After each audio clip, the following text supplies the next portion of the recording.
هيرونيفر. كتير منكم كان بيسأل هو ايه خط فيلو ده او حروف فيلو دي عبارة عن ايه؟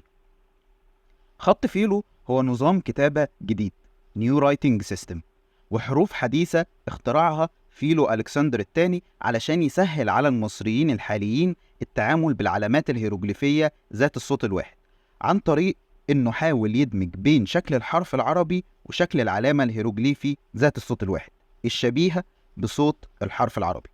والعلامات اللي نتجت دي سماها حروف فيلو أو خط فيلو أو نظام كتابة فيلو المصري الحديث. بالمناسبة أنا فيلو، وعايز أقول إن إعادة الإحياء لتكون ناجحة يجب أن تلازم بالتجديد والتحويل الشكلي بما يتوافق مع متطلبات عصر الإحياء، ليتساير القديم مع الحديث ويجد مكانه ويستمر في الوجود، ولا تصبح مجرد موجة ترندية بسيطة وتنتهي. وهذا التحويل